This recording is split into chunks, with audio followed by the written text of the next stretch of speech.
So when I did the brand exercise for BrewMate, like not only did I identify that there was this huge gap in this market, but I knew that this market was huge. Like the players that were in this market were, at the time, 50, $60 million companies. Now some of them are $500 million plus companies. Mm-hmm. But I knew that this was like a massive opportunity, a massive market. And so when I went into this, like, this is the first time where I had like a big vision. It wasn't just like, oh, how can I make $100,000 or, ultimately just create like a nice little flow of cash. Mm-hmm. This was like the first time where I was like, wow, like I think I have the opportunity to build something like very long lasting and impactful. Mm-hmm. And so when I went into BrewMate, like, that's how I was thinking about it. And I think that mindset, like leading into that, really also kind of helped set the tone for where BrewMate is today. Because I believed in it from day one. Like it wasn't like we just blew up into a massive company. Like Mm-hmm. I saw the potential there from day one, and I was working towards where we are today. So Mm-hmm. I think, yeah, I think that that's important. Yeah, One, you have to believe. You have to believe in it. Yeah, I think that's, yeah. I mean, you have to have that goal. Like, if you went into it thinking, "Oh, it's probably only going to be a small thing," then it might only ever be a small thing. You have to be willing to believe in the bigger picture and shoot for that big thing. and I think like dumb luck exists, right? Like, I mean, there are It people definitely does. that have like created companies and, ultimately they've turned out to be very successful, but they were like, oh, I never thought it would be this big. Mm-hmm. Uh, Now, on the flip side of that, like my thought about what we were going to be was not, $100 million company. It was like, oh, I think I can easily build a $10 million company. And Mm-hmm. then like that kind of changed over time. But kind of diving back into how I even got started with it in the first place, and how I validated the idea before kind of jumping into it, and then kind of talking about the growth story in the present day. So when I first came up with the concept for BrewMate, it was built around the idea that like warm alcohol sucked, and I wanted to create a solution to fix it. And so, our initial concept was an insulated beer koozie for 16-ounce cans. In 2016, like craft breweries were popping up everywhere, left and right. This was a very, very fast growing sector in the beer market. And a lot of like even the light beer brands were kind of scrambling and trying to get into craft beer too, buying up craft breweries. So I knew there was opportunity there. And like a lot of the craft breweries happen to make their beers in 16-ounce cans. And not just craft breweries, like also light beer brands. So Bud Light, Budweiser, Coors, like they all had a 16-ounce variation too. So I knew that this was a growing size for cans.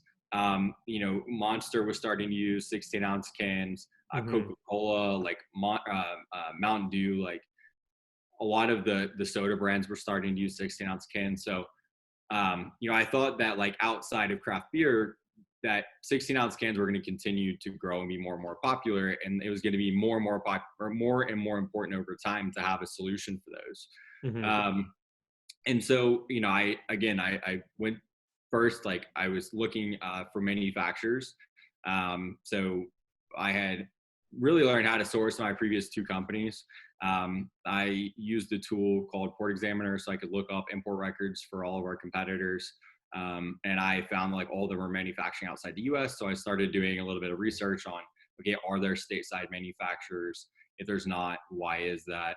What I found was for our product specifically that the only manufacturers were in China. So, I took a second trip to China, went and visited a few different manufacturers, ultimately like kind of settled on the one that I'm working with now. And Just a quick question about that. Like, how old were you when you were going over there?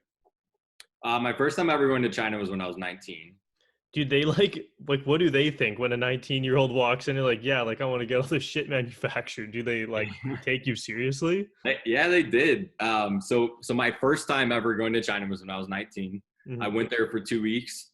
So I was in Beijing for like a little over a week. I went to like Great Wall of China. Mm-hmm. I liked traveling. Like travel was and is still a big part of my life. And I liked traveling alone. So like I went to China alone for 2 weeks.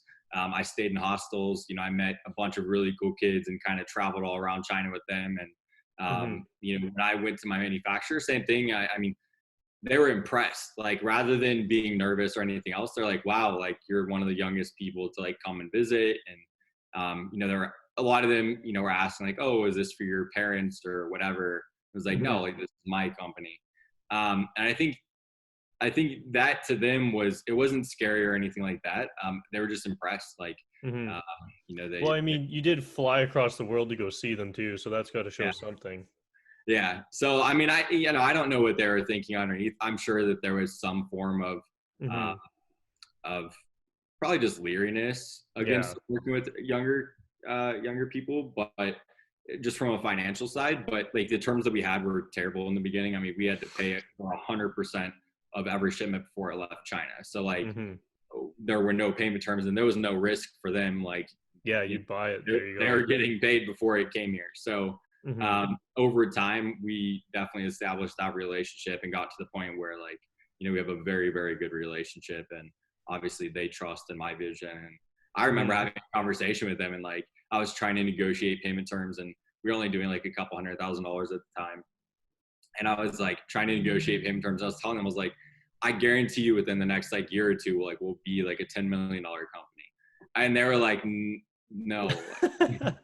They're like, okay, like we're not giving you payment terms, and like we hear this all the time. So like, Yeah. unfortunately, you know, until you're at that point, we can't really talk to you about that. Mm-hmm. And so we had to get really crafty in the way that we paid for our inventory. So, you know, I was still running my other business at the time. I still had my house at this point. So I had a lot of money wrapped up in that.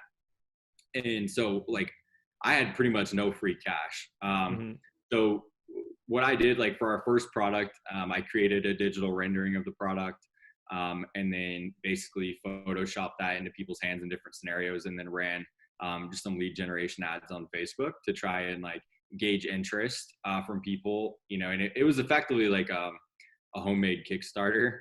Like Yeah. it was a Yeah. very cheap landing page I created, you know, and the ads themselves were like very clearly not the finished product, but the Mm-hmm. page was basically based around of like, here's the concept of what we're creating, you know, be the first to know whenever we get it in stock. And like we collected a few thousand emails. We started kind of sending out newsletters, communicating with those customers, getting a feel for like how serious people were about like backing this idea. And once I had enough support, and like it had kind of validated the idea that I wasn't the only person that couldn't stand drinking more beer, that was when I was comfortable kind of investing a little bit of money. So I pulled a little bit of money out of my other company, like $5,000. I used that to create like the initial mold. Um, and then I only created, it was like 1,000 units for our first order. So it was a very Mm-hmm. small order. Most of it was pre-sold to our email list anyways. So, you know, once it came in, we were sold out in a couple of weeks. Mm-hmm. Um, and I was able to like take all the feedback that we got from that, and kind of go back to the drawing board and say, okay, you know, one, not only did like our sales surpass what I thought they're going to be, because just because you collect a few thousand emails doesn't mean a few thousand people are actually going to buy the product. No. You know what I mean? Yeah. So, Yeah. so I had no idea what to expect. Like once it's actually landed here, just because someone says yes doesn't mean that they're actually going to buy it. Yeah. But what I found was like the majority of them actually did. Mm-hmm. So that was like a very reassuring sign. And from there, that really validated the idea for me, to kind of go back to the drawing board, create a better product, and start thinking about Brewmate in a different way. And so, you know, at the time, our name was actually Cryo Gear. It was not Mm-hmm. Brewmate. And so cryo means cold. So it was like cold gear. Yeah. And again, like this was a side project. Like I was running another business full time, day to day. I was just working on this in the evenings and weekends, and like whenever I just had free time.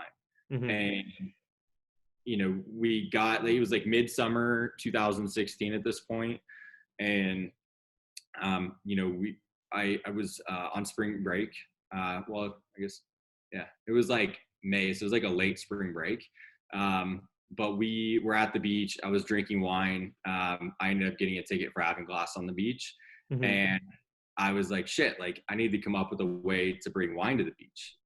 Like anything that comes in glass bottles, like not just wine, but like vodka, things like that. Mm-hmm. And so like that was where the idea for the second product came into play. So it was called the Wine Slater. So it was an insulated wine canteen that keeps a bottle of wine cold for over 24 hours. But more importantly, it's made out of stainless steel, so you transfer the wine inside and then you can take it into glass-free zones. And that was when like I really kind of went from, oh, I'm just creating a product, to I think I can actually build a brand around this.